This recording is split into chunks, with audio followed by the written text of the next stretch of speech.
Bonjour! Alors, on se retrouve aujourd'hui pour une vidéo anticipation, gestion des vacances. Alors aujourd'hui, on est le euh, 26 août, donc à l'heure où je poste cette vidéo, j'imagine que certains d'entre vous ont déjà pris leurs vacances. Donc n'hésitez pas à me dire en commentaire comment ça s'est passé pour vous, comment vous avez géré, est-ce que vous avez anticipé. Tout ça, bien sûr, ça m'intéresse et ça sera un plaisir d'échanger sur ce sujet avec vous. Donc, en ce qui me concerne, ça fait plusieurs années que je ne suis pas partie en vacances quelques jours en mode à l'hôtel. Donc, c'est ce qui va se passer dans une semaine. Je pars 6 nuits.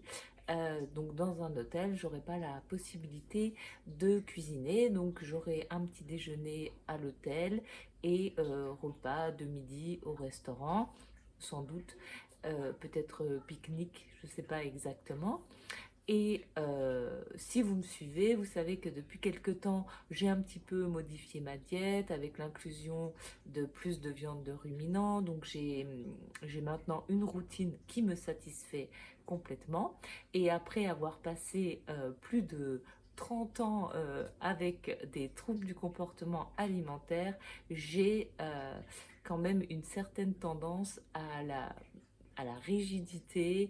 Donc, parfois pour moi c'est difficile d'être flexible et j'aurais du mal à partir en vacances comme ça sans rien anticiper du tout en me disant je pars et on verra bien ce qui se passe, j'improviserai le moment venu. Donc bon, c'est pas mon cas et je voulais vous montrer ici quelques petits trucs que je voulais emmener et que peut-être je n'emmènerai pas et quelques autres petites choses que je vais vraisemblablement emporter. De la même manière, si vous me suivez, vous savez que j'aime pas trop me charger, je suis assez minimaliste, donc je vais essayer d'emporter avec moi vraiment le minimum et de laisser place bien sûr à la flexibilité et d'essayer de m'adapter à ce qu'on me proposera et je vous le montrerai bien sûr comme d'habitude dans mes qu'est-ce que je mange dans une journée, qu'est-ce que je mange dans une semaine. Donc tout d'abord, il y aura le petit déjeuner à l'hôtel. Il se peut vraiment qu'il y ait des œufs, peut-être de la charcuterie, j'en sais rien, du beurre. Là encore, bon, je suis quand même assez attentive à la qualité de ce que je consomme. Donc, je me laisse le droit, si je vois que vraiment la qualité de ce qui est proposé est médiocre, je préférerais consommer peut-être un petit truc que j'aurais apporté moi. Donc, j'ai trouvé, alors je n'ai aucun, sur tout ce que je vais vous montrer, je n'ai vraiment aucun intérêt. J'ai tout payé moi-même, c'est aucun partenariat, etc. Donc, j'ai trouvé sur le site Lyophilisé Co euh, des petits sachets comme ça de beef jerky. Et souvent, il y a des glucides, etc. Alors que là, eh ben, en fait, il n'y a rien. C'est juste du bœuf séché et fumé. Donc ça, je me suis dit, pour le petit-déj, si vraiment il n'y a rien, ça peut être pas mal de me faire un petit sachet comme ça avec du beurre. Je vais, je pense, apporter peut-être une ou deux plaquettes. Je ne vais pas me charger parce que j'ai une petite glacière que je peux brancher dans ma voiture.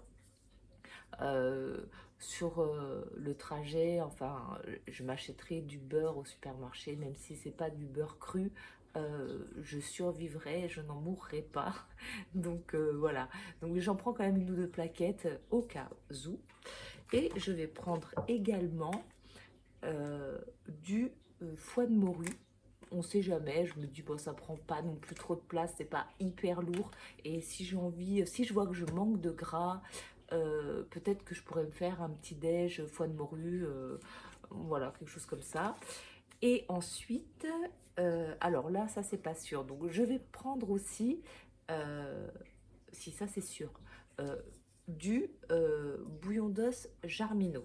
Pourquoi? Parce que je vais également prendre, je ne vais pas vous le montrer parce que je ne l'ai pas là, euh, où j'habite, là, dans les magasins bio que je fréquente, il n'y a pas de déca lyophilisé.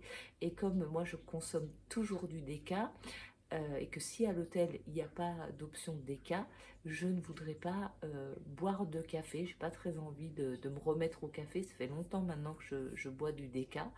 Et donc, sur la route, je m'arrêterai dans un magasin bio, acheter du déca lyophilisé pour en avoir pour le matin.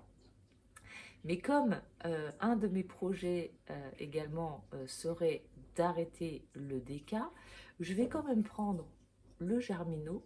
On ne sait jamais, c'est toujours une bonne, comment dire, une bonne option de changer ses habitudes à un moment donné où on n'est pas dans une routine. Et le moment des vacances, c'est exactement ça, on change sa routine habituelle. Donc je me dis, peut-être si je le sens, je remplacerai le matin mon déca par un bouillon d'os. Mais ça, rien n'est sûr. Peut-être que je vais garder mon déca. Ensuite, j'ai préparé avec du vinaigre de cidre. Je me suis fait une petite fiole comme ça de vinaigre que je vais emporter dans mon sac. Et ça me permettra d'en mettre un peu dans de l'eau pétillante, en apéritif. Moi, j'aime beaucoup le goût de cette boisson. Je trouve que c'est même un peu sucré. Je trouve que c'est un peu festif. Bon, après, si vous n'êtes pas en carnivore, je pense que vous aurez du mal à comprendre. Mais en tout cas, moi, je trouve que c'est une boisson vraiment très agréable à boire. Et alors, je vais vous montrer maintenant deux choses que je voulais emporter, mais je pense que je n'emporterai pas. Au départ, je voulais emporter du ghee parce que je me disais que c'était plus simple à prendre que du beurre parce que ça se conserve à température ambiante seulement. Et c'était pour accompagner le beef jerky qui est vraiment de la viande très maigre. Mais quand même, je préfère en accompagnement de la viande du beurre. Le goût, je trouve que c'est vraiment bon. Alors que le ghee, je trouve que c'est super pour la cuisson. Mais à manger comme ça, tartiner sur de la viande, bof, bof.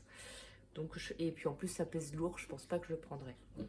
J'avais eu aussi l'idée de prendre ça en me disant c'est du suif bio qu'on m'a rapporté d'Allemagne. Voilà. Et je me disais, peut-être même au restaurant, que ça craint pas non plus la chaleur, mettre une cuillère si je vois que c'est pas assez gras. Mais là aussi, c'est quand même un peu lourd et j'essaierai de m'adapter autrement. Donc voilà, pas grand-chose en fait, hein, quelques petites bricoles. Je dirais que dans mon cas, c'est plus pour me rassurer parce que je pense qu'à l'hôtel, il y a toujours une option salée. Euh, Vous verrez bien, je verrai bien aussi, je vous le montrerai. Je pense que je vais quand même assez facilement m'en sortir. Mais en tout cas, le but de cette vidéo, c'est, comme je vous l'ai dit au début, c'est aussi d'échanger avec vous, de savoir comment vous avez préparé vos vacances, si vous l'avez préparé ou pas, comment vous avez géré, est-ce que vous avez fait des écarts, est-ce que vous avez réussi à rester complètement carnivore. Dites-moi tout ça en commentaire, ça m'intéresse. Et c'est tout pour aujourd'hui et je vous dis à très bientôt pour une prochaine vidéo.